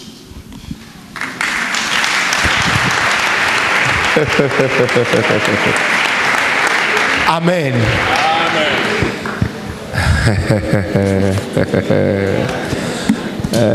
Ça c'est parce que la loi, quand il a dit nous là c'est eux les juristes. Ne confondez pas. Est-ce qu'on me comprend? Amen. Amen. Vraiment que Dieu soit béni. Je sais que nous passons des merveilleux moments. Nous n'avons pas beaucoup de temps, mais j'aimerais que nous puissions prendre 5 questions dans la salle. 5 personnes qui ont des questions à poser. S'il vous plaît, ne soyez pas long, mais juste 5 personnes. Nous allons répondre à vos questions. On peut commencer avec les frères du balcon. Merci, pasteur, pour la parole. En fait, vous avez parlé du mariage en donnant le verset Matthieu 19. Or, dans ce même verset, Christ a dit qu'il y a des eunuques qui les sont dès les ventres de leur mère, d'autres qui les sont devenus suite à la réalité de la vie. Et encore une troisième catégorie de gens qui le sont suite à cause de l'évangile. Est-ce que Dieu peut-il condamner quelqu'un à vivre seul? Or, nous savons que tous, nous n'aurons pas tout ce que nous demandons à Dieu. Merci. La réponse est simple. L'apôtre Paul est resté célibataire. Et dans 1 Corinthiens 7, verset 7, il a dit « J'aurais voulu que tout le monde soit comme moi. Mais cependant, chacun tient de Dieu un don particulier. » Et plus loin, il dira même, j'aurais souhaité que les célibataires ne se marient pas. Mais il a dit, moi Paul, je pense. Or ça, je crois que Dieu n'était pas d'accord avec lui, parce que le monde se serait arrêté. Amen. Effectivement, Dieu peut condamner quelqu'un à vivre seul. Mais là, j'aimerais dire, et je pense que l'homme de Dieu qui est avec moi sur ce plateau, papa, Dieu peut condamner, hein? C'est rare. C'est rare, pourquoi? Moi, je suis théologien de formation. Aujourd'hui, même en théologie, on est en train de trouver des remèdes, des réponses à la cause du célibat de Paul. Certains courants disent que Paul aurait peut-être été marié pour connaître ce qu'il a dit sur le mariage. Ça, c'est un certain courant. C'est pour dire que donc, même son célibat, aujourd'hui, cause polémique. Deuxième raison, mon cher ami, nos amis de l'autre côté, qui ont fait vœu de célibat, nous avons eu à étudier avec leurs enfants. Parce que Paul a dit que celui qui brûle se marie. Or, souvent nous tous, nous brûlons.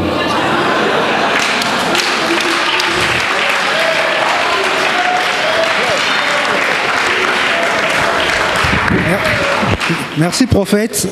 Mon intervention est par rapport à ce que le docteur a dit concernant les caractéristiques d'un futur mari violent.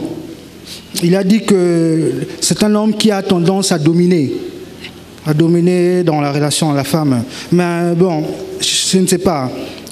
Pourtant, la Bible dit clairement que l'homme, il doit dominer sur la femme. C'est mot sur mot. Je peux continuer? C'est écrit mot sur mot. Donnez-lui le temps de terminer, s'il vous plaît. C'est écrit dans Genèse. Le désir de la femme sera emporté vers son mari et celui-ci dominera sur elle. Mais dans le Nouveau Testament aussi, il est dit que la femme doit être soumise. Donc, je peux continuer. Laissez-le terminer, laissez-le terminer. Donc, si la femme doit être soumise, ça veut dire que c'est l'homme qui doit dominer. Puis mieux, on dit même que la femme doit être soumise à l'homme comme Christ. L'Église est soumise à Christ. Alors, il me semble qu'aujourd'hui, le docteur reproche à l'homme de vouloir dominer la femme dans la relation. D'où, n'est-ce pas là un piège du nouveau féminisme qui vient aujourd'hui? J'ai dit, je vous remercie. Docteur, donc vous êtes contre? Effectivement, quand je parle de domination, il ne s'agit pas d'une relation d'autorité et de soumission, mais plutôt d'une relation où on veut imposer la domination par la force. Et ça, ce n'est pas ce que la Bible dit, parce que la Bible dit que l'homme doit aimer la femme comme lui-même, à l'exemple de Christ qui s'est donné pour l'Église. Et quand on se donne, quand on s'aime comme soi-même, on ne domine pas sur son corps par la force ou par la peur, mais on prend bien soin de son propre corps. Mais celui qui a la tendance à dominer, c'est plutôt celui qui veut par la force et la peur imposer son point de vue. Et c'est ce qui est mal. Et la Bible est contre cela parce que il n'y a pas de l'amour dans cela quand on veut dominer par la peur, parce que celui qui domine par la peur, nous connaissons son nom, c'est le diable.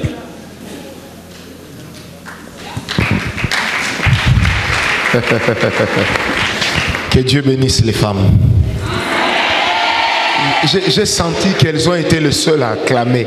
Est-ce que les frères peuvent acclamer la parole de Dieu?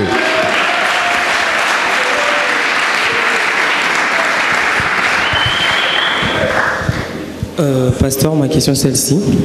Vous avez parlé des exceptions auxquelles on peut accepter le divorce.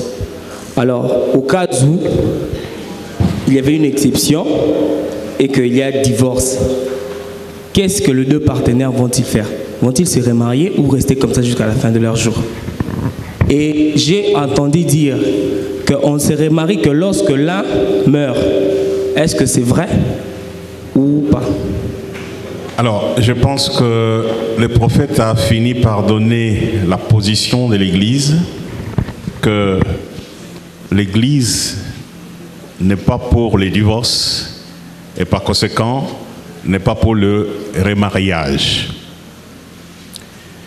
Quand un partenaire, un conjoint est décédé, la Bible dit que celui qui reste ou celle qui reste est libre.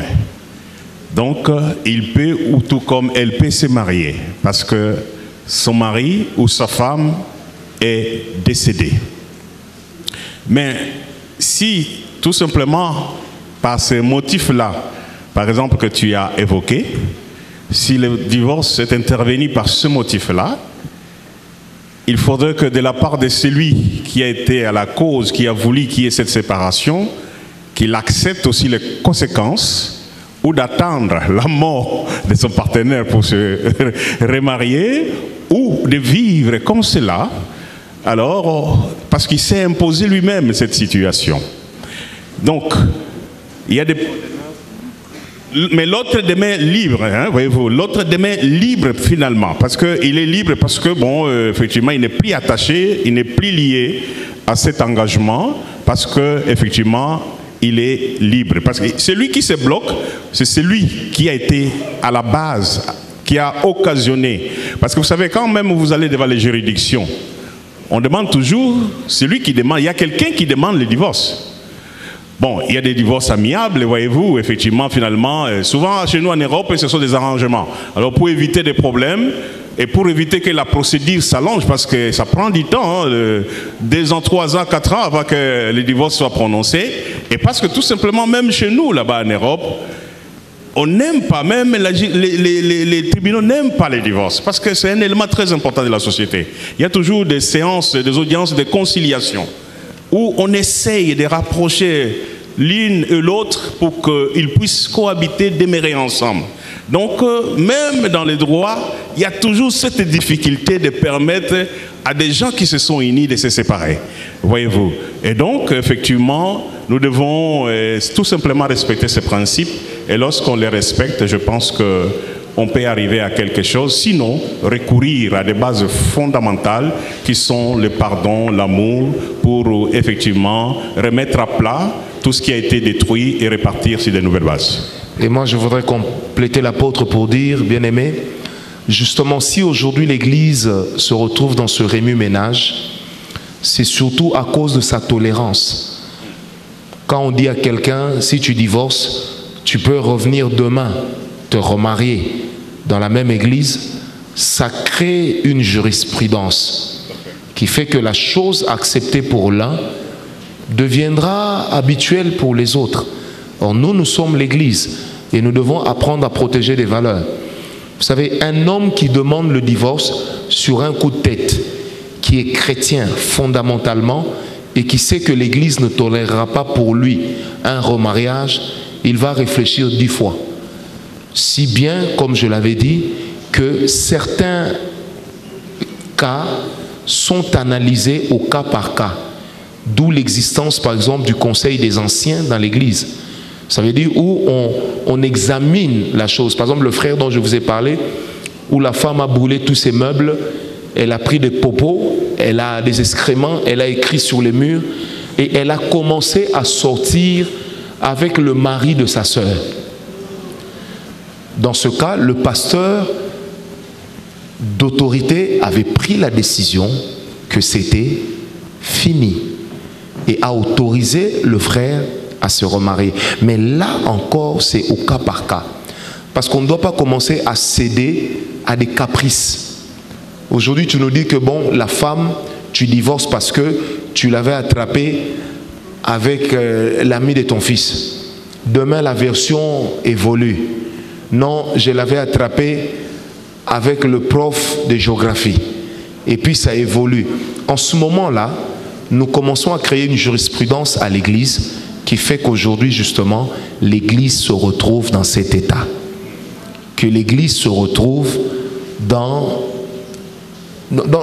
comment je dirais, dans cette situation où nous ne savons plus réagir, aussi parce que dans l'Église, des fois nous cédons aux gens qui ont l'argent et qui finissent par venir diriger l'Église.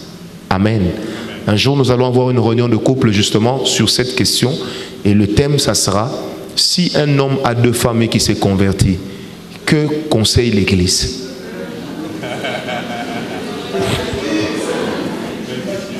Vous comprenez?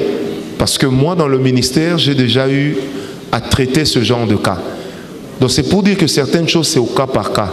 Mais en règle normale, nous respectons les prescrits de la parole de Dieu.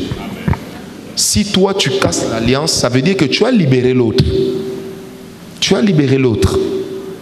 Et si tu casses l'alliance, ça veut dire que toi-même, tu t'es mis sous une écharpe.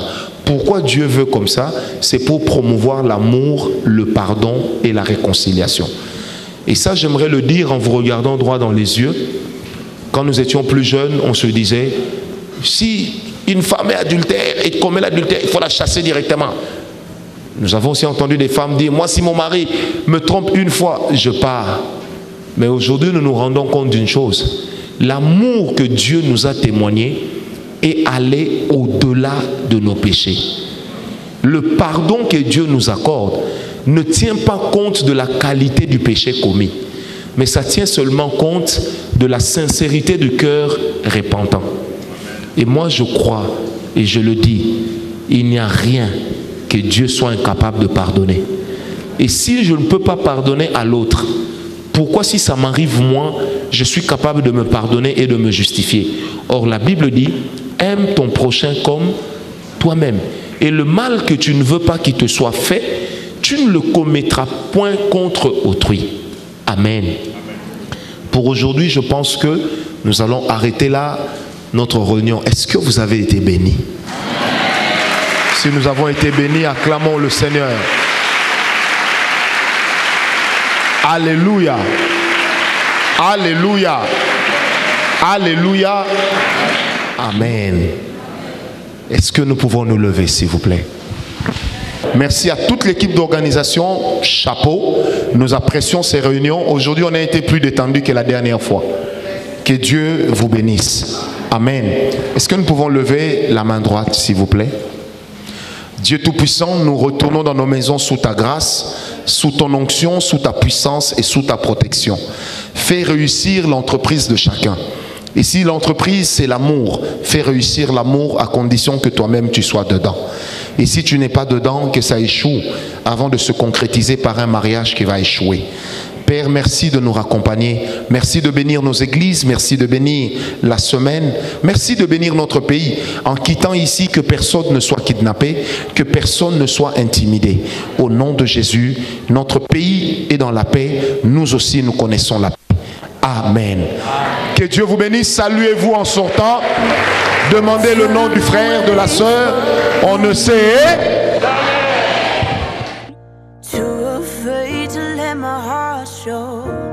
Like I'm running from a shadow. En tout cas, ça s'est bien passé. Pas plus de commentaires, mais ça s'est bien passé. Y a-t-il une suggestion Non, pas de suggestion. C'est ma toute première fois. J'ai entendu parler de ça et je suis venu. Je suis vraiment ému. Je suis à la limite de mes attentes et je crois que c'est une bonne chose. Ça doit continuer. Pourquoi pas dans tout...